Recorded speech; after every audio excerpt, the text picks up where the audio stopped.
Let the spice flow. Let the spice flow. Yes, today it is Dune Day at the Binge. Yes, today we are going to be reviewing the film that has just came out last week. Denis Villeneuve's Dune. I don't know if I'm pronouncing his name right, but I hope I am.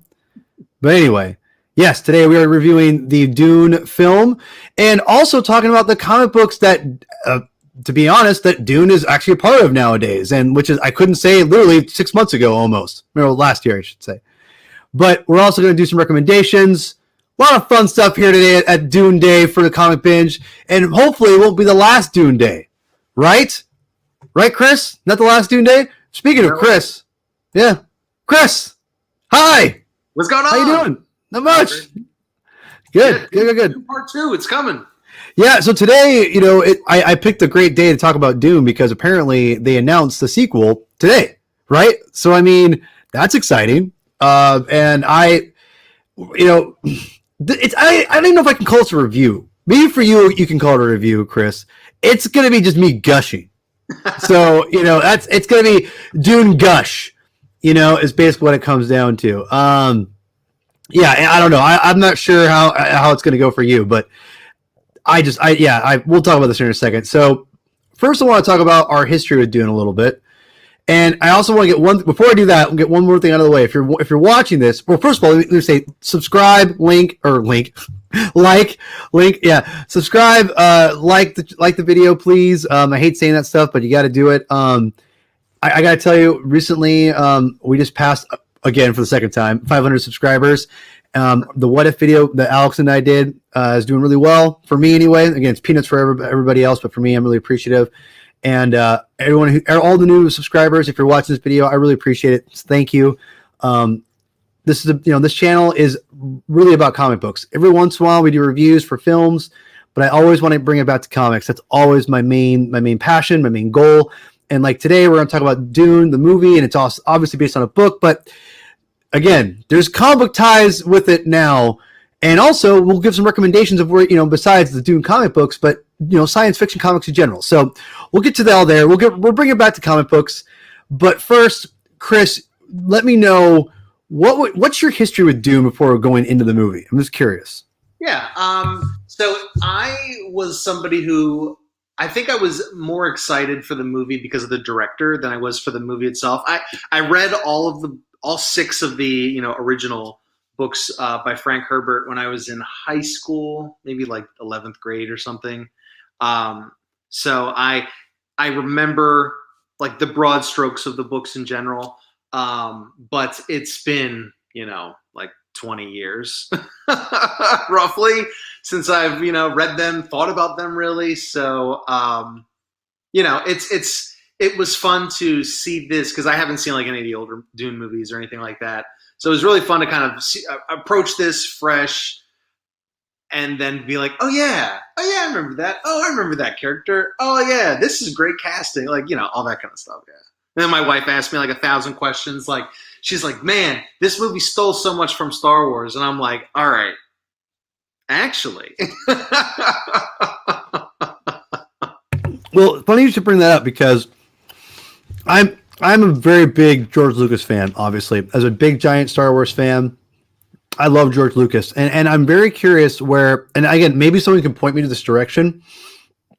And obviously, Lucas is a little bit of a interesting character in himself where even if he was influenced by Dune, I don't know if he would admit it outwardly. I'm not sure I don't think he's gone on record. I don't know if he has. Maybe he has. I don't know.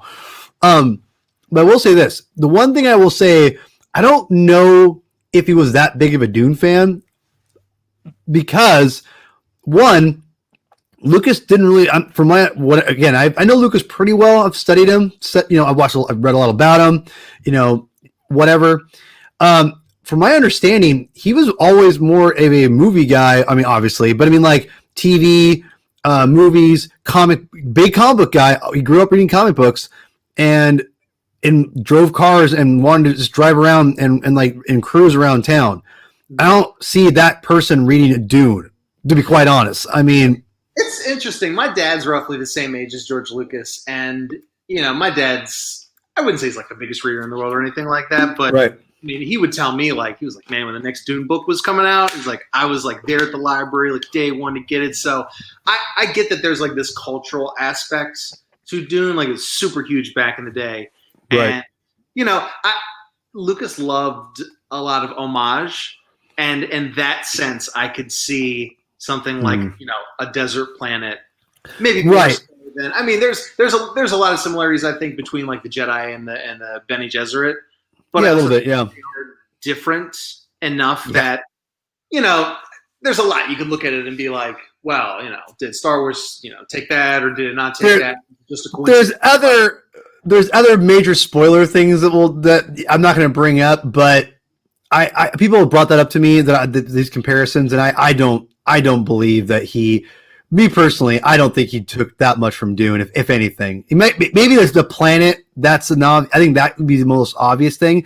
I just don't see Lucas sitting down reading Dune. Not the. They're so different. I mean, Star Wars is a fantasy, and Dune is like sci-fi, science fiction. It's really injecting science fiction into your veins, is what Dune is. Any adaptation of Dune. Even if it's the really crazy, ridiculous-looking science fiction channel, sci-fi channel version, oh God, I could not get through that. Oh, I saw the Navigator. I'm like, done. I'm out. Can't do it. So anyway, moving on really quickly. My history with Dune is this. I grew up with Dune as like this really weird kind of science. I always loved science fiction as a kid.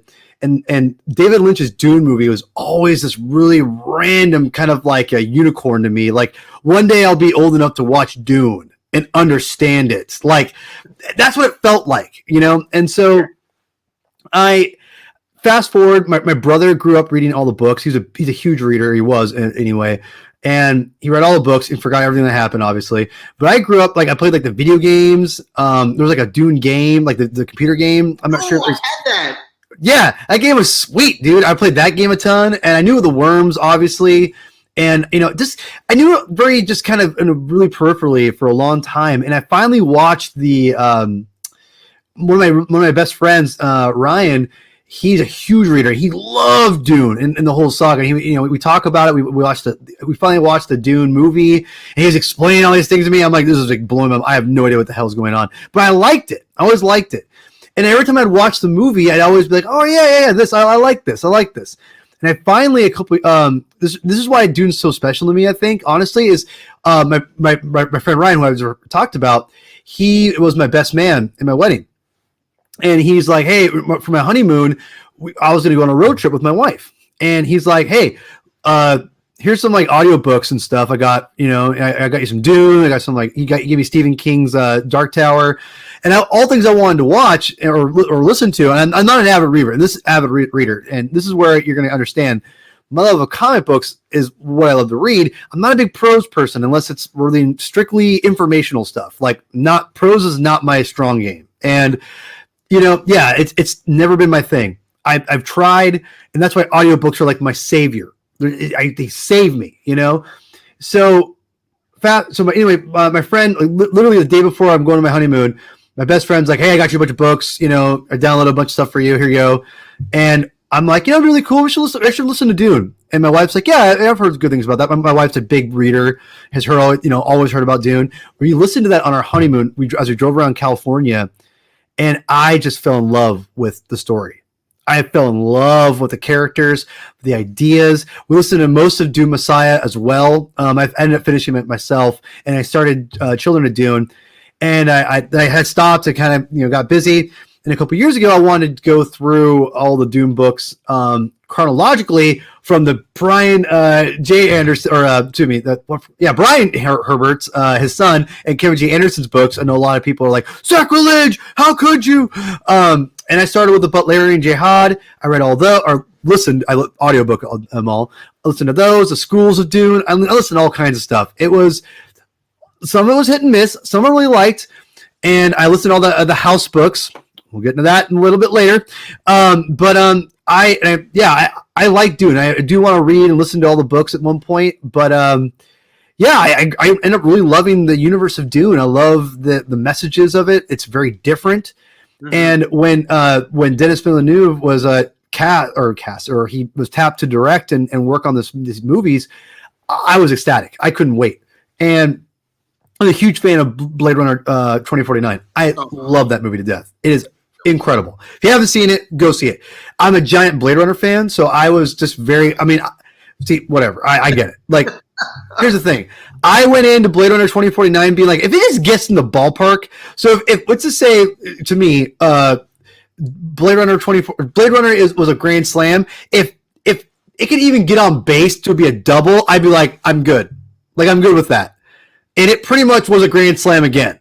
Wow. Which I thought it was incredible. I thought Blade Runner 20 exact opposite for me. I've watched the final cut of Blade Runner like 5 times now, and every single time I get through it and I'm like, it's slow. I don't get it. It's ahead of its time. When I went to 2049, I was the only person in the theater, and it was like a revelation. It's so good. It's so good. And it just hits you, and you bask in it. Yeah.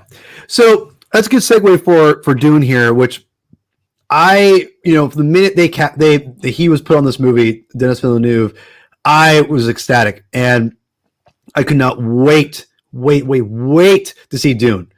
And I knew it was going to be a visual feast. I mean, let's be real. I mean, Blade Runner 2049, and I finally watched Arrival. Arrival is incredible. Arrival's great. And so I going into Dune, it would be a tremendous upset. It'd be like, the Giants defeating the undefeated Patriots in the Super Bowl. Basically, to me, it's like if I didn't like Dune, Denis Villeneuve's Dune. And I'm before you say anything, I'm just going to tell everyone right now. Like I said, this is not a review. This is me gushing about the movie. I think Dune 2021, Denis Villeneuve's Dune is a revelation. I saw Dune. I've seen Dune now twice in IMAX. I'm going to see it again on Saturday with my wife. And it is just a visual feast. And I know we'll talk eventually about the whole theater versus the HBO Max. We'll get that in a second. But strictly in the movie right now, I was blown away the first time I watched it. I could not believe they were able to get a phenomenal adaptation of Frank Herbert's Dune and put it out there and take a complex story, Chris, and have it make sense in some way. Now, it's still complicated. I'm not saying it's perfect, right, but they successfully delivered a extremely complex ideas and everything and characters. Yep. And actually made it works. It works. 100%. I mean, this Dune is so dense, and there is so much to it on a political level, on a socioeconomic level, like just everything about it. And you have to kind of, that's one of the big challenges I think in sci-fi in general, is that you go into the world and, if you're reading a book, they explain everything, right? Everything's got its own term. But in a movie, you get away with a lot more, I think, easier because you can show it. But at the end of the day, when you're throwing a lot of these, random terms around, it can be very simple to get lost. And, when I watched it, so I've got this background to it. My wife has no background. She's never read it. Actually, that's now her next book she's going to read is going to be Dune. She loved it that much. Maybe there are a couple of times when she would say, hey, what's going on with this? And, sometimes I might say, oh, watching. But in general, she was following along. No way. That's so cool, dude. So that to me is impressive. The fact, and I don't know your wife at all, the fact that they converted someone right away, who has no idea what it is, and she got excited about it. That's a big deal, man, because that's the thing. The mainstream audience, if you can get them, suck them in, there's a little bit. Everyone's going to love the movie. obviously there's people that hate it, but which again, whatever. It's not the movie they hate. It is like the story. I get it. You know what I mean? It's not the movie. This is whatever. Whatever. You can't win everyone over, but that's really cool. The fact that she's, hopefully she likes it. I don't think, and to be honest, for someone like you who's read the book and it's a long time ago, and someone like me who's listening to the audiobook, which by the way, the audiobook it's half of it's acted by multiple people. It's like a play. That's what I'm saying. A play. It goes between a play / someone else, like it's a long story, but there's a lot of the major parts are like a play and acted out. It's really crazy. But yeah, I it's really cool that people are going to check this book out, and I really hope that, and I think a lot of people will be into it. There's a lot of richness there. Oh, yeah. But I also think what they're going to see, and I'm curious if you would agree with this, people are going to see a lot of liberties that Denis Villeneuve took, and I say liberties lightly because it just like he expanded on things that people didn't really, again, like the armor they wear when they're walking off that's not in the book. I don't remember any armor. They didn't talk about any armor, and I never pictured armor or things like that. But it looks freaking amazing.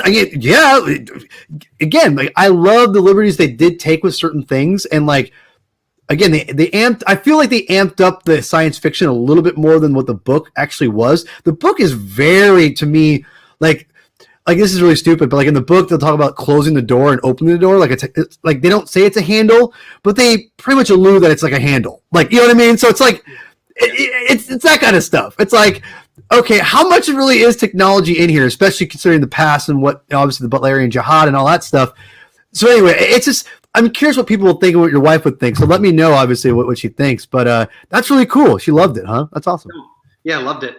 I mean, right, some of it's just the beauty of the cinematography and the absolutely mind-bendingly incredible music from Hans Zimmer. Holy crap, that was phenomenal. But I mean, it's also in the cat. Can we just talk about how Jason Momoa is like the perfect Duncan Idaho? I mean, Duncan Idaho is his part. I feel like they made his part bigger in the movie than in the book. The book, he's not in it very much, from what I remember. Well, so the thing about Duncan and without he's important, but you know what I mean. Like it's weird. Cool. Yeah, right. I mean, spoiler alert, we don't want to go there yet. Don't go there. No spoilers for other books. We're spoiler free on the other books, except for Dune. Dune's free. Anyway, but yeah, I know what you're saying. Yeah, but he was just so perfectly cast, and I don't know, just everybody just had such a life to them, right? Like nobody was in this where their acting was just like, what the hell am I doing, right? No, there wasn't any close. Like an Alec Guinness, Obi-Wan kind of like maybe I'm a little too good for this. Like, no, everybody. I never got that impression from Alec, but that's just me. Well, they always what do they say? He's like the actor they added for like the gravitas and right. I see. Yeah. Okay, I got you. Everybody in this one was like they were 100% down. They knew what they were getting into. Yeah. The Baron Harkonnen. Oh God, yeah. I mean, come on, just. Well, I think that's what Denis Villeneuve brings, though. I mean, he's got so much respect because his movies they're science fiction, they're fantasy, or whatever, fantasy science fiction, but there's such an art to it. Everything feeds into each other, and that's one thing I love about Denis Villeneuve movies. That's so important that I think that people, and I'll talk about why I think here in a second. You brought Hans Zimmer as another great example. I really do feel that of all the genre films that come out, he really takes a lot of TLC of having the atmosphere, the film, the cinematography feed into the characterization. I feel in this movie specifically, that's why I think IMAX is such an important thing, and I want to stress that. I want to stress that right now. If people don't feel safe going to a theater, I don't begrudge anybody for doing that. Nothing at all. I will say, in my opinion, as someone who's seen it twice in IMAX and seen a third on Saturday, in my opinion, I think the IMAX experience, it only it makes the movie that much. It goes from I think a solid 7 movie to a 10. Honest, I swear. It's that much of a difference to me, because when I watch the movie, when you have these scenes of the sandstorms, the very beginning is a great example. It lured me in right away. And I think if I would have watched it I have a pretty decent TV screen here. If I would have watched it on my TV, I would have liked it. I would have looked great and amazing. But seeing it in IMAX and just the whole screen is filled up and it's filmed in IMAX, I mean, it was incredible. And immediately that first scene is meant to give you the danger, and not just the danger, but how everything is isolated, but there's a danger of that isolation. And the way they film it in that scene with again the Harkonnens coming in and trying to blow things up and everything from the Fremen, it's powerful, and I feel like that's those scenes, like when they go walk out to Arrakis for the first time, and it's this big brightness, and they're right in their face, and yeah, on the TV it looks great, it looks amazing, but on IMAX you get like the sense of awe that like this is a new world that is a lot more intense on the characters than I think that a smaller screen would do. I know that maybe I'm reaching whatever, but that's what I really think. And I told a friend of mine, Tim from the Saga Continues podcast, I said, he has a huge theater set. He has a great theater system in his house. I've seen it. It's amazing. And I said, dude, I know you, of all people I know, I understand why you want to stay home and watch things. You have an amazing theater system. I'm telling you, IMAX will make that movie better. He said, I liked it. I didn't love it. I'm like, you will love it if you go to IMAX, because all those scenes they filmed in IMAX are just incredible. The Harkonnens, when they invade Arrakis, dude, it's all dark, right? So the lighting's really crazy. So you imagine this weird lighting of again, IMAX screen, weird lighting in the dark with these ships flying around in IMAX. It's with the music. It's like, that's the scene where I turned to my wife and I said, this would have been really cool if we saw it in IMAX. Dude, Chris, go out there. I wish I could fly you out here. Your wife would let you and just watch it with me, man. Honestly, I wish I could do that, because that scene, like the beginning, sold me immediately. And that's why I said, yeah, give me the IMAX screenings. But that was like, yeah, this to me, I think, qualifies and justifies. And obviously he does quiet moments too. All the Chani moments, Chani, I always forget it's Chani. It's Chani, right? Chani? Yeah, Chani. Chani. All the shots with her are in IMAX, and they're gorgeous, and it only adds to the effect of the dreamlike nature with with the atmosphere around her and being the huge screen. I'm telling you, it adds to the characterization of Paul, of all those things, and that is rare. I would not say that the same thing for a Marvel film or a DC film. Even though I love Zack Snyder's Snyder Cut, I would love to see that in IMAX. I don't think it's going to give the same atmospheric charge, and I think addition that I think what helps you really feel the characters. I really do feel that a giant screen in Dune helps you get in touch with the characterization more. That's just my opinion. But anyway, again, me gushing. You if you want to add some more, continue, Chris. I apologize. And it's those vistas, right? I mean, that's like, yeah, those are in like all of his movies, right? These like sprawling vistas when they first fly over the city, and the city just stretches on and on and on and on, and oh my god, just beautiful. And like you said with the sandstorm, same thing, right? I mean, there's all these things where you're in, you feel almost like you are in it. Right. That's been my, so yeah, we obviously watched on HBO, and we got a good setup here. But yeah. The reason we didn't see it was because I have a baby daughter. Yeah.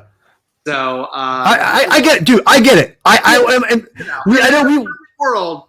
Come on. I know.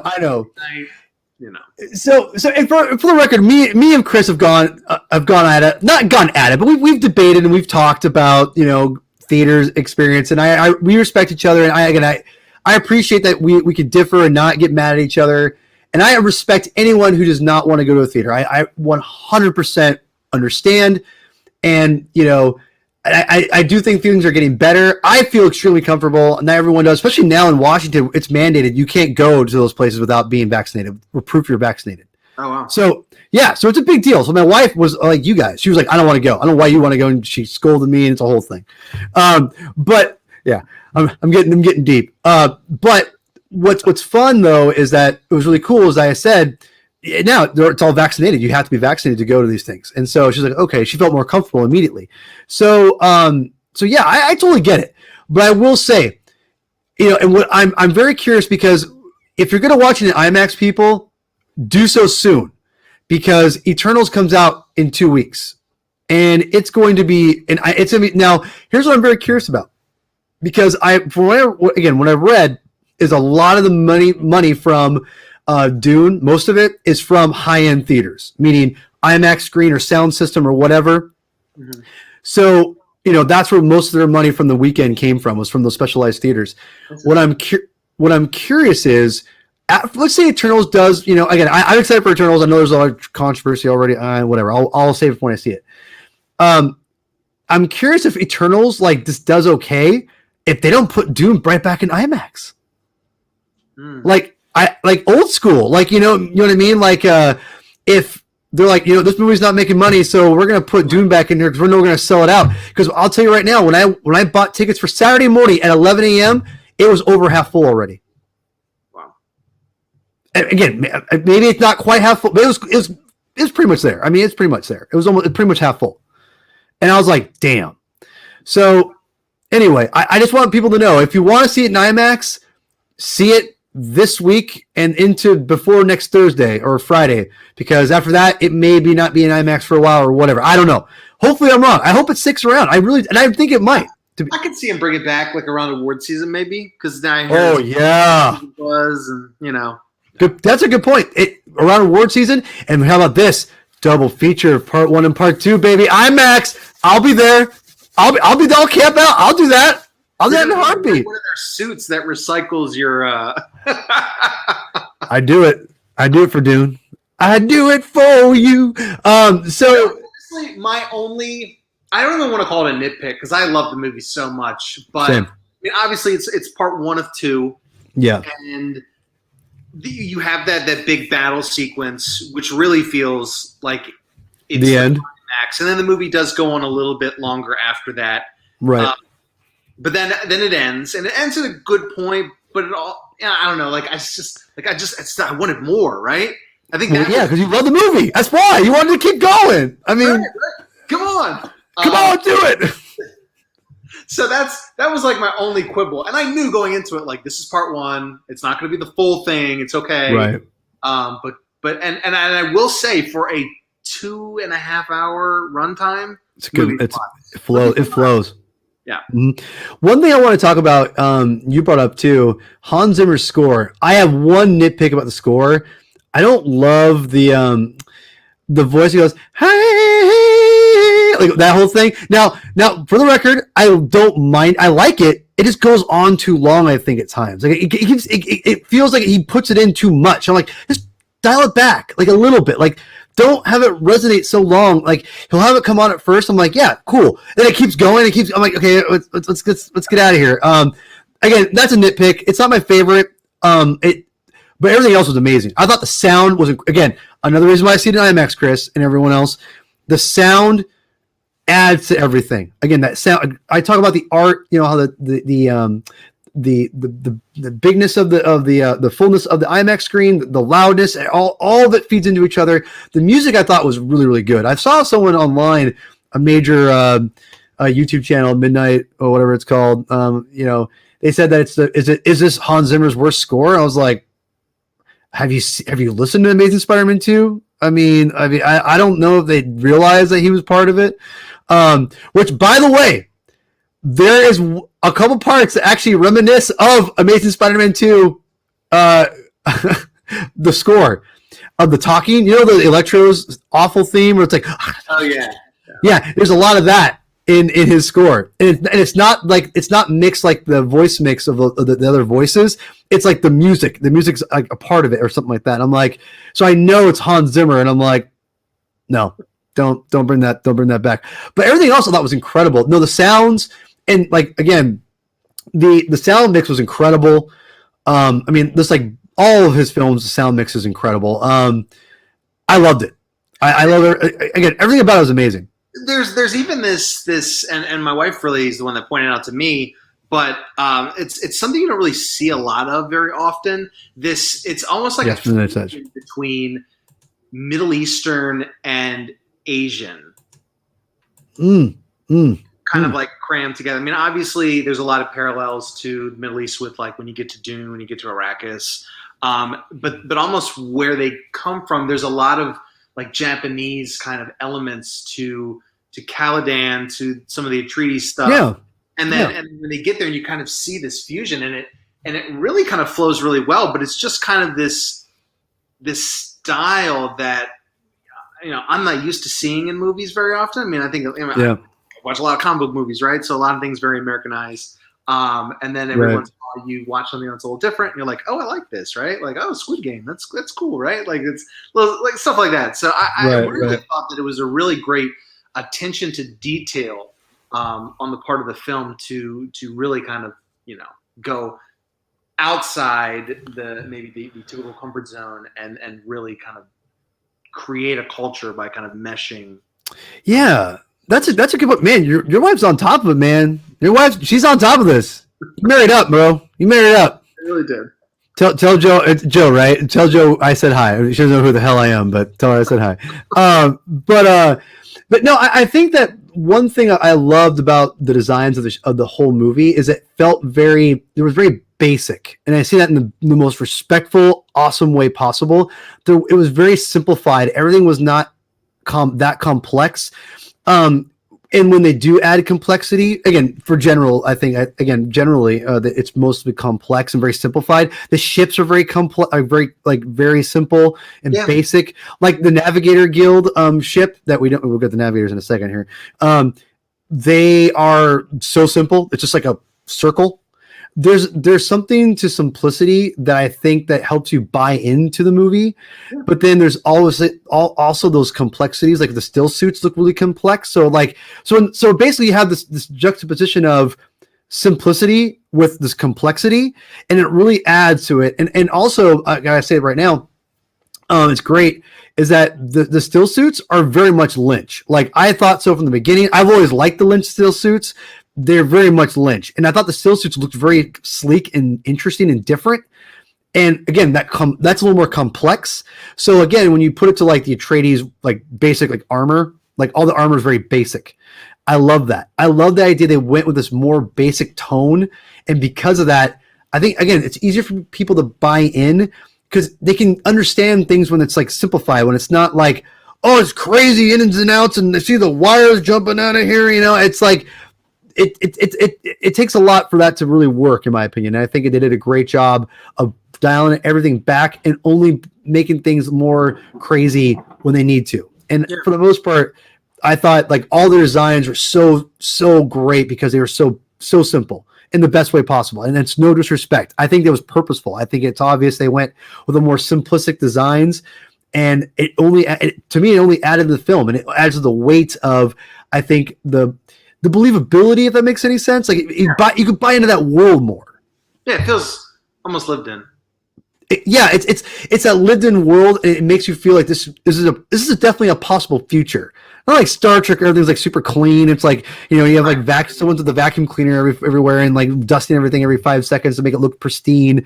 It's like there's pristineness, but there's also a dirtiness, and it's all together in it's like Star Wars, but not quite like Star Wars in that way. You know what I mean? Like it's definitely different. And that's the one thing that you could say that I think Dune, did was they managed to somehow be like in the same vicinity of Star Wars without being Star Wars at all. It's very different, obviously from a tone wise, from a story wise, visual wise, everything. Mm-hmm.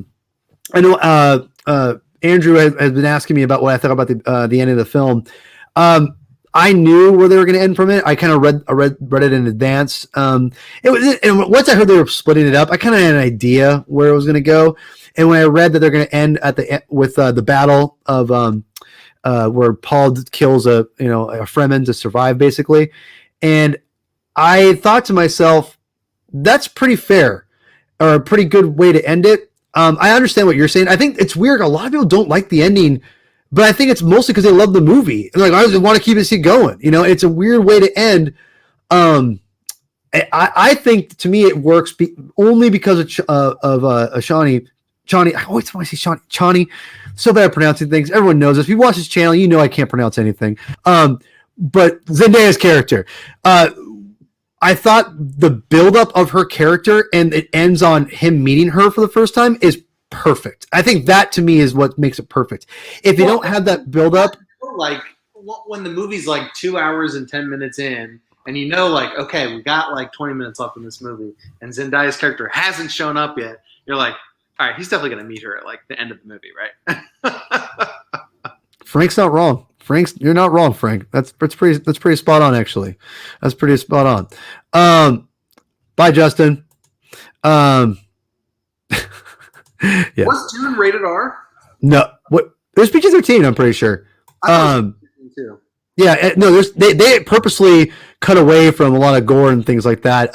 It very easily could be R from the Baron alone, but that's a whole different story. So before we, we're going again. This has been fun. We could go. Obviously, me and Chris go on forever about this movie. I mean, this movie is amazing.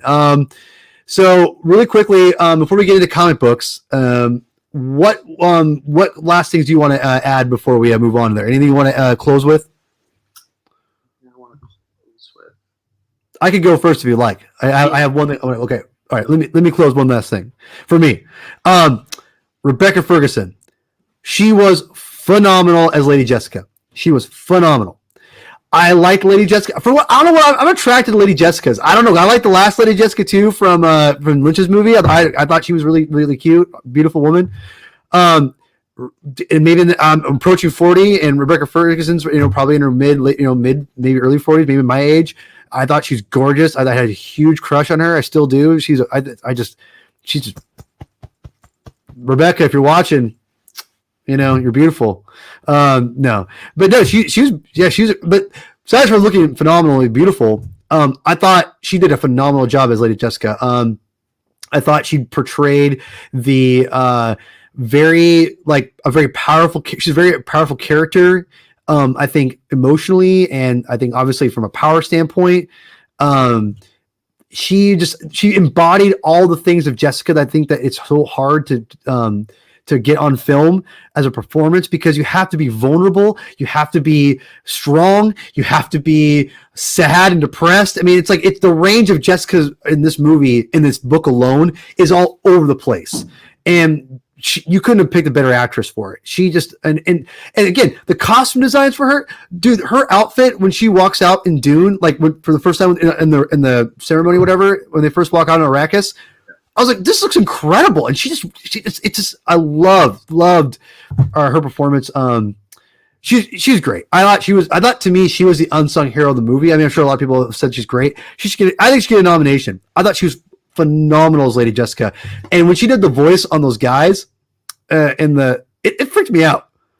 I sure was creeped out. She's like, I was like, Rebecca, that doesn't sound like you. But no, I thought she was phenomenal. She was my big standout. I thought in the whole movie, I thought she really carried. I mean, Paul Clement was great. He was great, but I thought Lady Jessica, Rebecca Ferguson, I thought she really, I don't think the movie hinged on her, but I think the movie succeeds immensely because of her performance alone. So that's what I want to end on for me. All right. So for me, if you want to talk about performances that hinge on the movie, for me, I thought Oscar Isaacs killed it. He was good. He was good. There's something about. I mean, obviously, his character is he's not the main character, right? He's there to die, basically. But I don't know what it was. Something about just the weight that is on his shoulders, getting to that planet. The weight of the fact that he knows the deck is stacked against him, finding out that the Emperor basically has sided with the Harkonnens, and your whole family is done.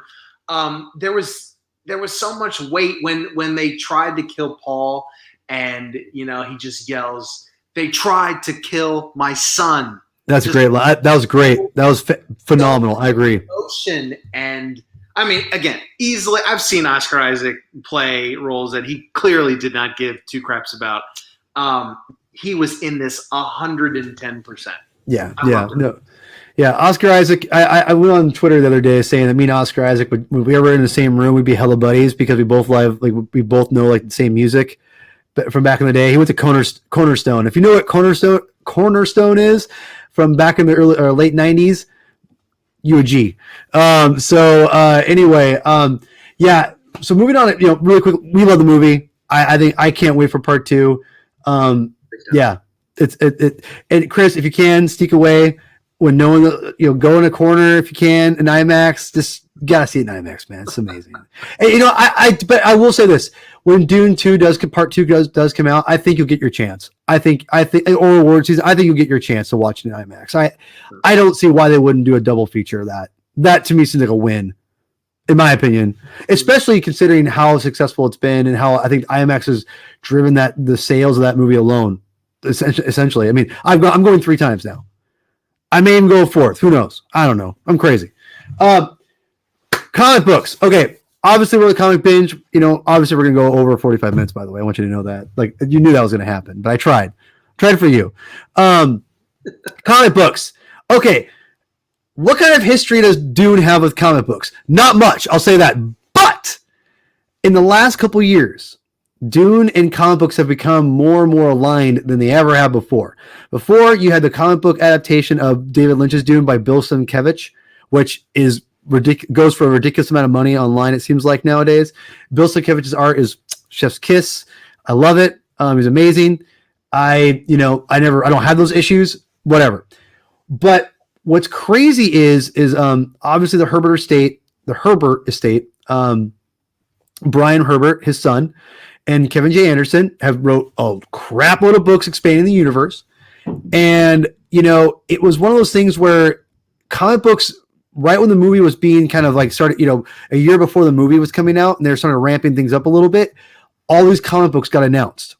And one of them is going to be an adaptation of Brian Herbert and Kevin J. Anderson's original Dune prequel book called House Atreides. And it's part of the House trilogy. And I'm not sure, I haven't done enough research on it, but I will say it's based on their original. They have 3 books. There's House Atreides, House Harkonnen, and House Carino. And obviously, these are all prequel. This is literally a prequel to Dune, the book. Basically, all those characters that Leto, Lady Jessica, all of them are all in the. All this stuff is tied into. They all bring it in, and it's right here. And Volume 1. You got to do it, didn't you? Stop it. Volume 1 had just came out. I think Volume 2 is coming out. And for those who, I listened to the audiobook of this. I know the stories.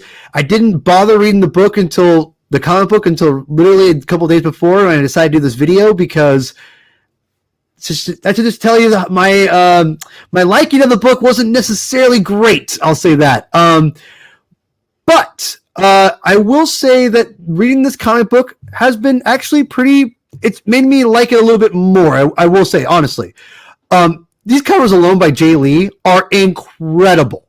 Obviously, this is the head Bene Gesserit lady, whatever her name is. I can't pronounce everyone's names. Just not going to try. Great covers here. I love these covers. And I got to tell you, if you're really into Dune and you want more story, go pick this up or get it digitally. It's on Comixology right now for unlimited, the first 5 issues. So if you want to binge it like I did, and again, I've read the books already, so it wasn't like I binged it literally 45 minutes. It was really easy. I wasn't staying on analyzing panel for panel because I already kind of knew the story. But art's really good. Art's really solid, to be honest.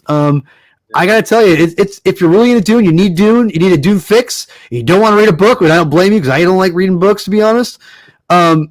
No, seriously, this is where you want to go. This is good stuff. So this, again, the first 5 issues are on Comixology. I think Volume 2 is out or is coming out soon. You can get all the issues, the first 12 issues out right now. I believe this is only the first book, though. It's not, obviously, because there'd be way too much information to put into 3 books overall in 12 issues. So this is I believe this should be the first book, House Atreides. It should be followed by House Carino, then House Harkonnen, or I forgot which one, I might be backwards, but whatever. So this is pretty solid stuff by Boom Studios. And another thing that came out recently, which I picked up randomly, which I don't know if you guys can see it right here. Get my right here. I can't get it. This is Dune, Blood of the Sardaukar. And this comic book was kind of a random. I just saw this at the store, and I figured out it was a one shot. This was not a like a series. I think it's only a one shot. Maybe it is a series. I don't know, but I only know this first issue. And this is not an adaptation. It's actually a real expanded universe comic book that's not tied to a book. It's its own story. And I gotta tell you, it's again written by Brian Herbert, Kevin J. Anderson, the guys who wrote the other books that all the hardcore Dune people hate, which is fine. I really like the story. I'm not going to spoil it for you. Go pick up the book. It's a double-sized issue, so it's a little more expensive. It's like 40-something pages, I think. So based on the title, is it about the Emperor's army? Yeah, okay. I don't want to give away too much, but let's just say this.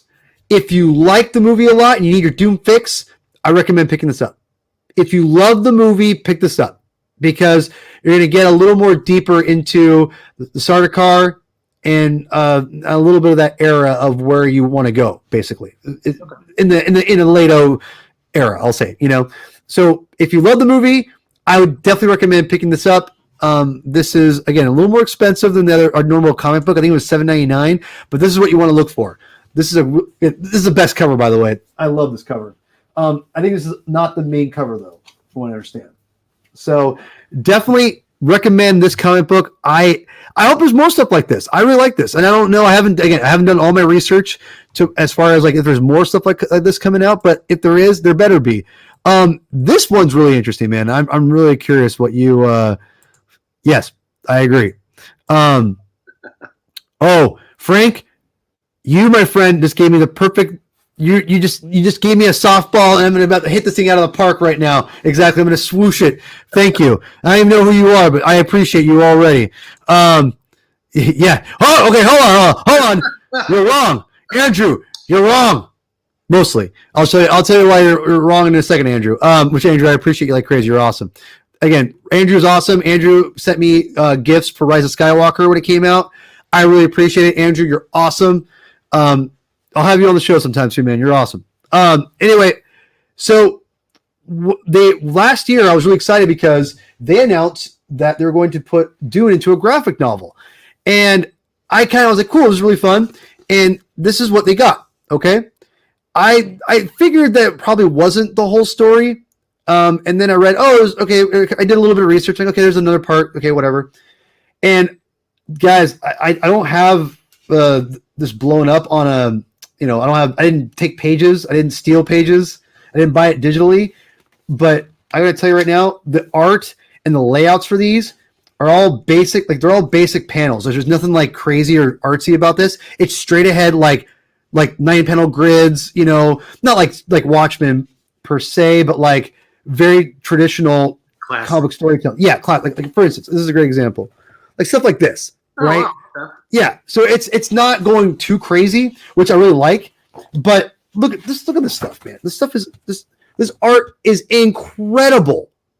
This graphic novel, which I have not read, and there's a reason why I haven't read it yet. Okay, this graphic novel is a phenomenal. Like this is worth the price of admission. Like this is $25. They can get it on Amazon for $15. This is worth $15. Look, this thing is beautiful.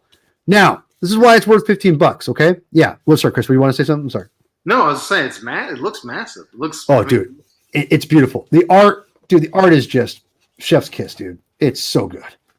Now, this is what I didn't know, and this is what I'm going to hype this thing up. I'm going to hype it up right now, okay? Here we go. You all need to realize what I didn't realize until literally a couple days ago. That this graphic novel is not just it's adaptation, right? Like adaptation, that's cool, right? Like a movie's great, whatever. So this is done again by Brian Herbert and Kevin J. Anderson, who are leading the charge of all this. And what's phenomenal about this adaptation is that it's not just giving us part 2, right? Which is coming out, which I thought would be out by now, but this is coming out spring 2022. It doesn't end here. There's a part 3. Okay? 3, sorry. And that's cool, right? Okay, cool. 3 parts, you're fleshing the story. What adaptation, right? No. You read this thing. Brian Herbert said, this is literally the book.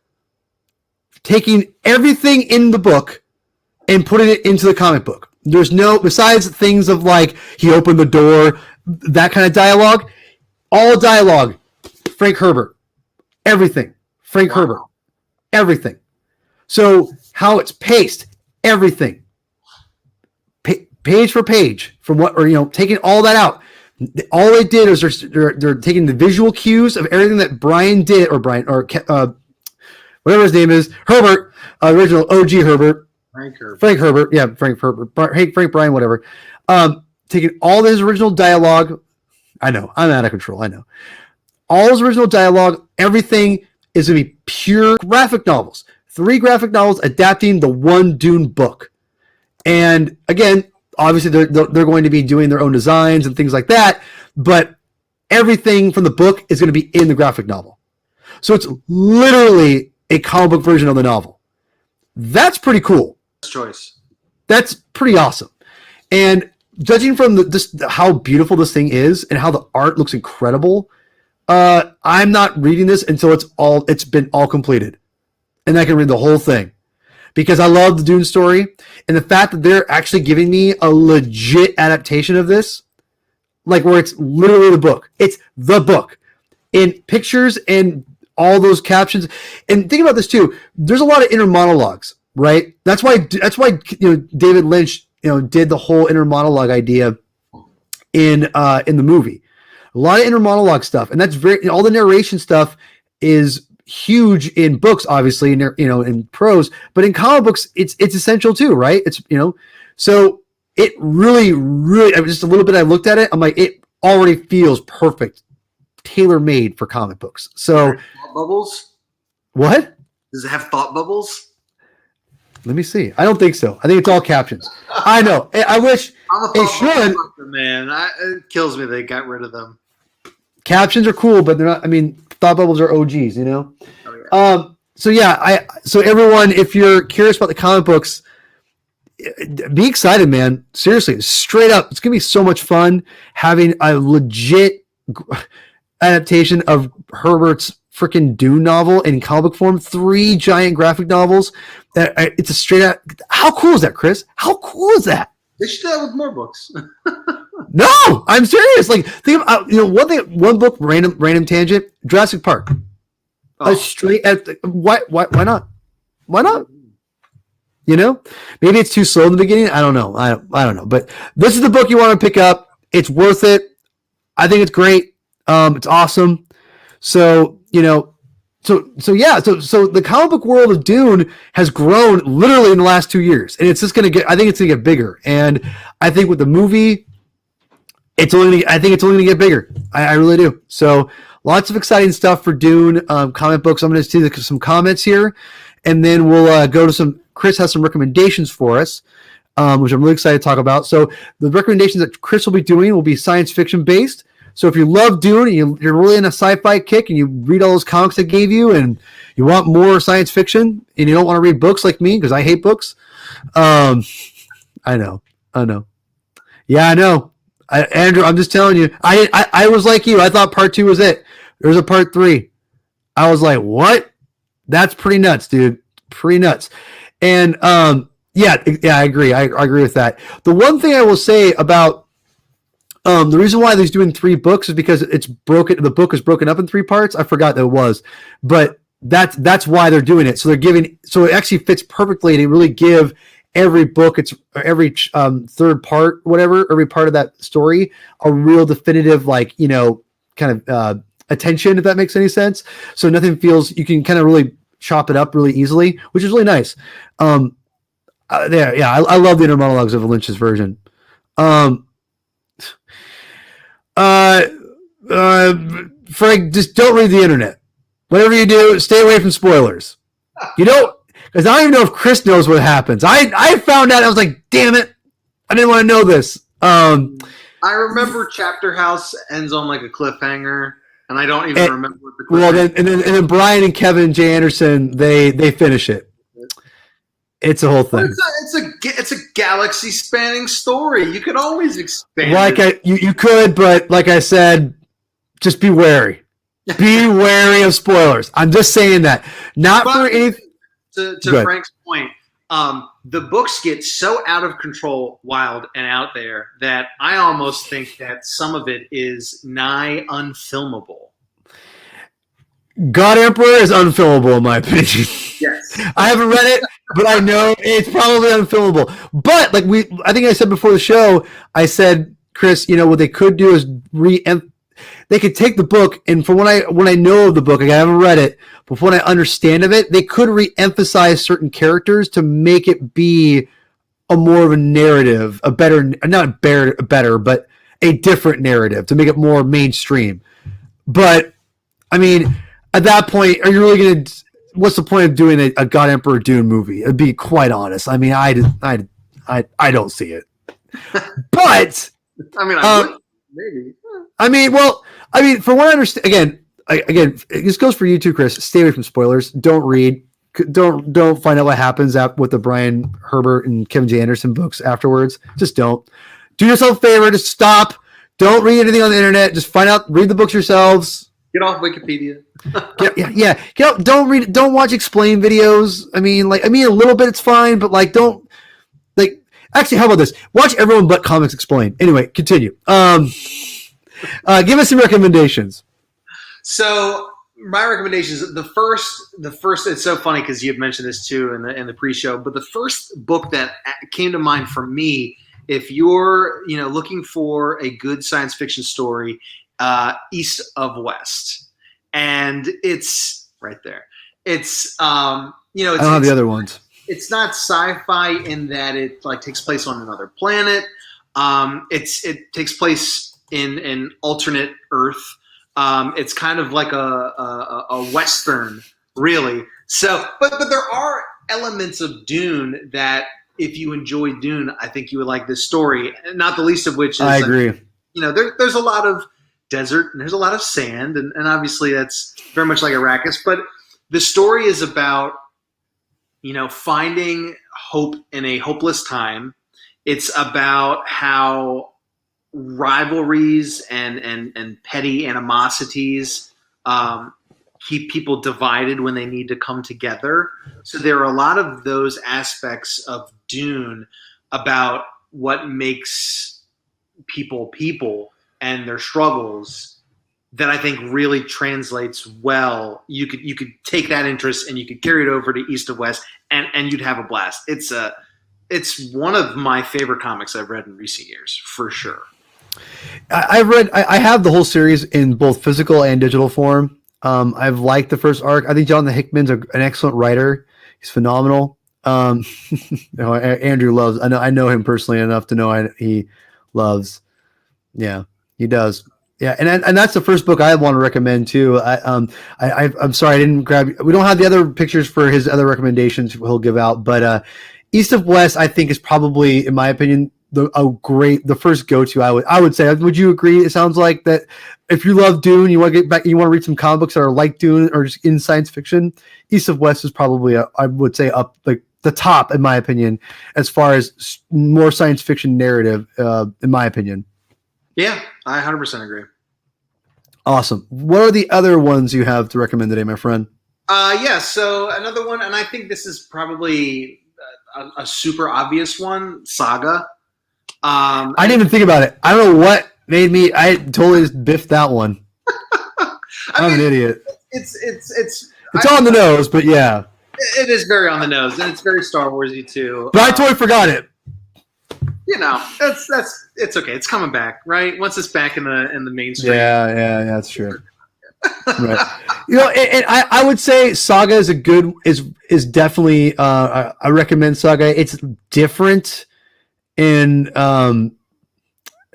I stopped reading it because it just got too much. Yeah. And not because it gets ridiculous, but not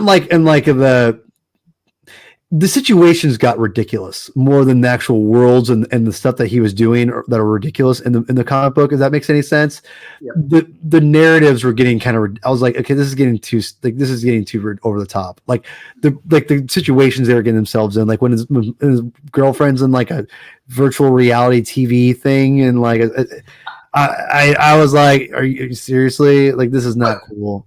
But in terms of like that galaxy spanning kind of like really right. No, I agree. That's why I kind of was like, yeah. Lion Cat and oh god, what's his name? His owner, his buddy. They're the reason you read the book, in my opinion.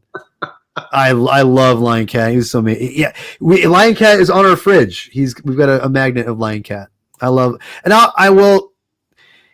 Yeah, Frank. I respectfully disagree. Let's leave Saga as a comic book. Let's just leave things to be comic books sometimes. I don't know if I need an animated. I don't need to see Saga moving in like animated form to like. I read the comic books. That's just me. Invincible. Invincible for me. I'd rather read the comics. That's just me. That's just me. My personality. It's cool to disagree. It's fine. Yeah, exactly. Yeah. I would agree with this. That's a good point. So, Saga's a great one. What's some other ones you got for us before we head out? Undiscovered Country. I need to read this.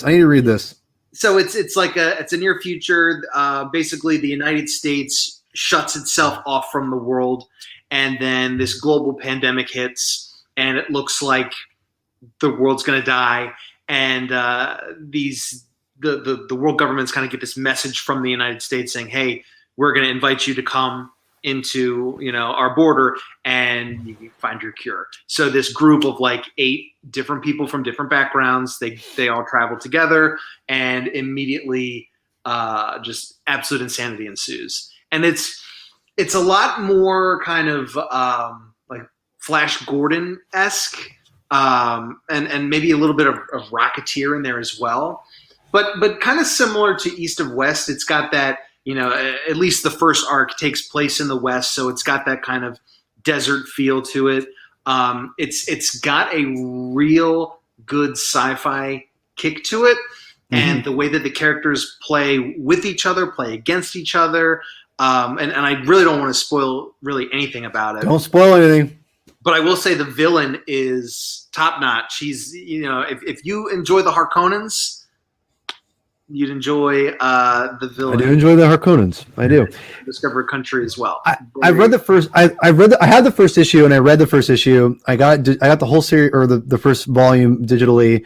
I need to read it. I love Charles Soule. I love him. Wait until it's done is my suggestion, because okay, I read the first arc when it came out, and I thought, oh my god, it's phenomenal. And then 6 months later, the second trade paperback comes out, and then I was like, I just forgot everything. See, yeah, that's kind of the problem with that. I love Charles Soule. I'm not as big a Scott Snyder fan as everyone else is. As far as I haven't connected to his stuff as much. I don't think he's a bad writer by any means. I just haven't connected to his work as much as other people have. I've definitely liked some things. I haven't read a lot. I haven't read a ton, but what I've read, I've been like, it's good. It's not bad. It's not like, oh my god, But it takes a lot for me to go, in comic books. But that's just me.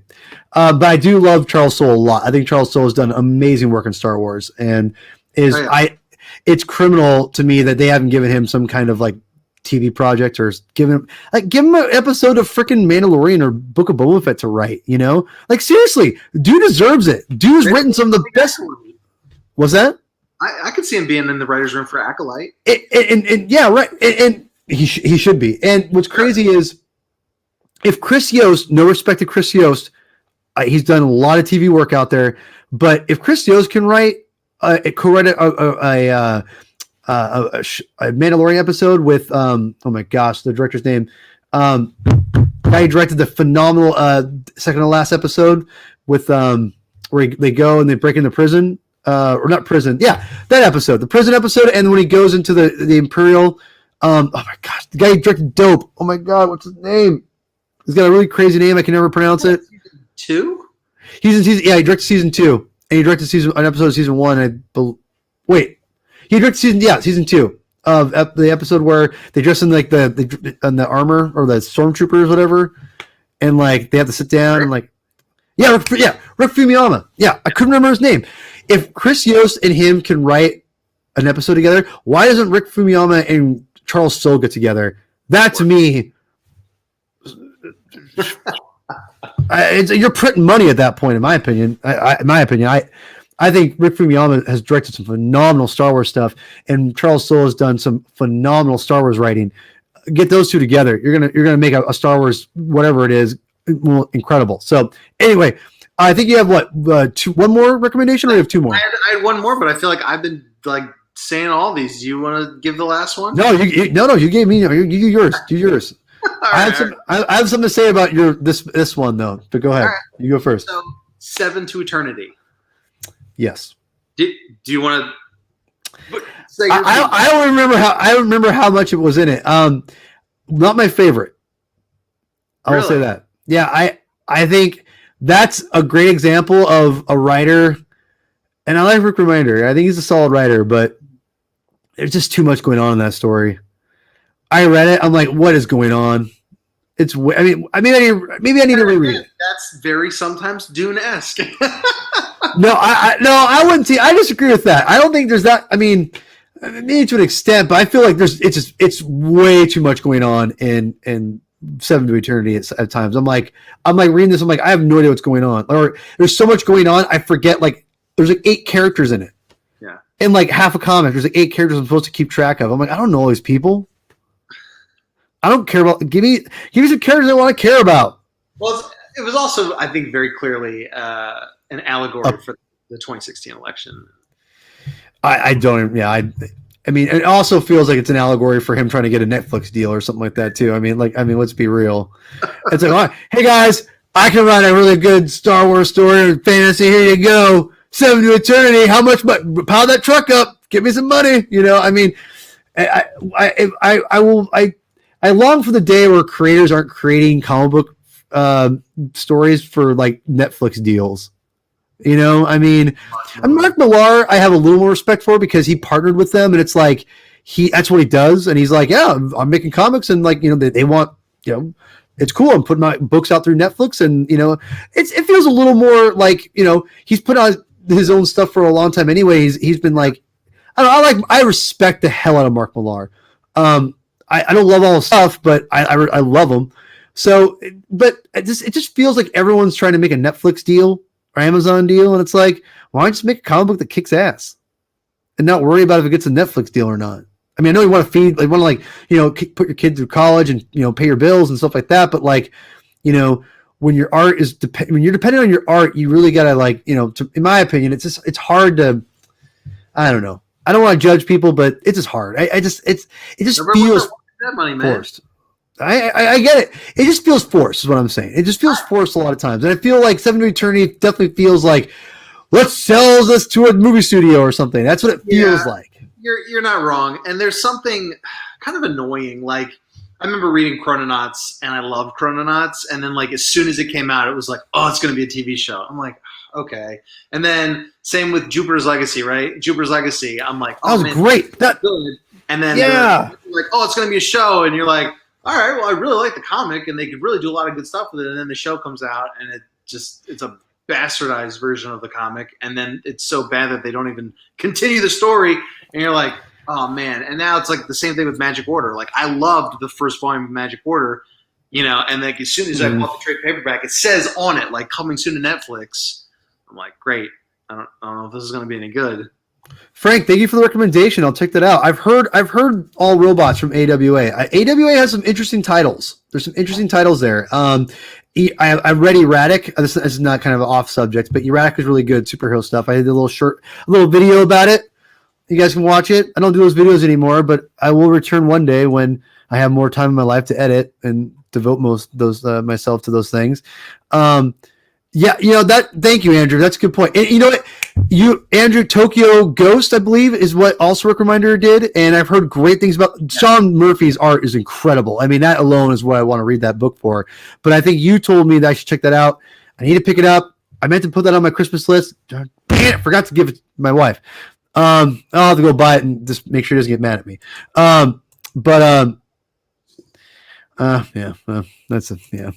That's a whole thing.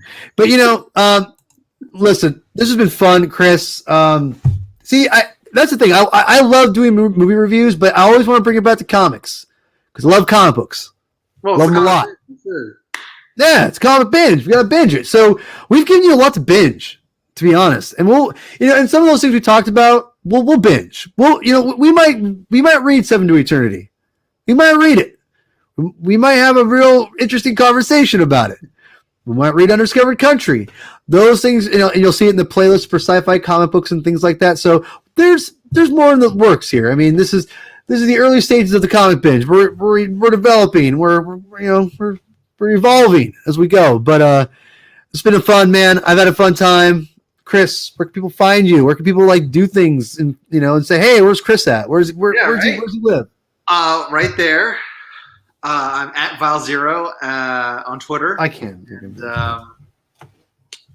that's like the only place I am right now. Well, I'm just gonna put you on the spot in front of everyone. The little two people that are watching. I'm gonna say I've invited Chris to do stuff on the channel as far as without me if he wants. So I've invited him. I invited him, people. I've not forgotten. Okay. I want people to know. I've told Chris, you don't need me to go. I'll post whatever you want. If it's comic related. Daughter, man. I know. I'm just calling you out. That's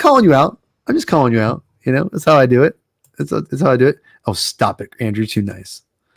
Yes, it is. It looks incredible. I love it. If you have extra copies, okay, then I might. We'll talk. I don't want you to buy anything you have to go out of your way. You've done way too much for me. You seriously over generous. I will read low. I will read low for you. I owe you that much. Me and Chris will read it, and we'll have you on. All right? How about that? We'll get you on, Andrew. So yeah, Chris will show up again. I'll have him on. We have too much fun. He loves comics. I love comics. So everyone, please like, subscribe. You can follow me on the Twitter, Herman22. You can search the Comic Binge on Twitter, Instagram, TikTok. They're all variations of the name, the Comic Binge. You'll see the logo. You'll say what's up. Please follow me on there. Follow my personal Twitter at Herman22 with 2 N's, aka PFug. And Chris Clow is in here, but I'm always in it for him. And tell everyone to read more comic books. Thank you everyone for joining us tonight, and see you later.